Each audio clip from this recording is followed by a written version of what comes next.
अनेक वर्ष मुस्लिम आरक्षणासारखी तुम्ही यासाठी मागणी केली होती.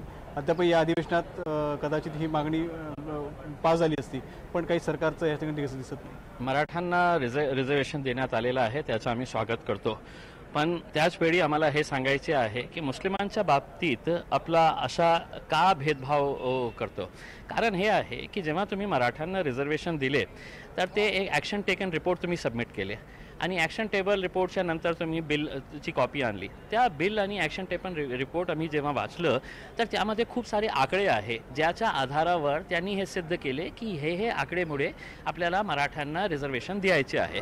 ते आकडे कसले आहे की मराठा समाजामध्ये 70% लोक जे आहे ते कच्च्या घरामध्ये राहतो.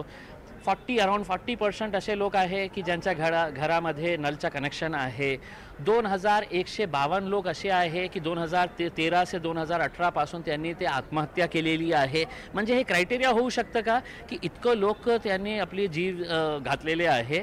म्हणून काय तुम्ही दुसऱ्या लोकांना, धनगरांना आणि मुस्लिमांना हे संदेश द्यायचा आहे का तुम्हाला? काँग्रेसचे आमदार तुम्ही आज बोलत असताना काँग्रेसच्या आमदारांनी देखील याला विरोध केला. तुम्ही शांत. ते मुस्लिम रिझर्वेशनच्या बाबतीत आम्हाला हे सांगायचे आहे की मुस्लिमांवर जे अन्याय झालेला आहे, आमची अपेक्षा हे भारतीय जनता पार्टी आणि शिवसेनेकडून आहेतच नाही. त्यांना मुस्लिमांची काही देणं घेणं नाही आहे. त्यांनी फक्त एक नारा दिलं होतं की सबका साथ सबका विकास आणि ब्रॅकेटमध्ये असं सांगितलं होतं की शिवाय मुस्लिमांचा साथ नाही द्यायचा आणि मुस्लिमांचा विकास नाही करायचे. हे त्यांचा एक स्लोगन होता उसमें.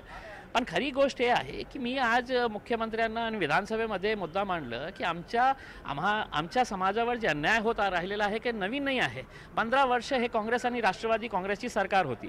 त्या सरकारच्या काळात सच्चर कमिशन आलं, रंगनाथ मिश्रा कमिशन आलं आणि रंगनाथ मिश्रासोबत महमूदुर रहमान कमिशन आलं. हे तिघं कमिशन्सने असे सारे आकडे दिले होते आणि खूप भयानक आकडे होते. त्या एका रिपोर्टनं ते असं सांगितलं होतं की मुस्लिमांची परिस्थिती हे दलितांपेक्षा वाईट आहे.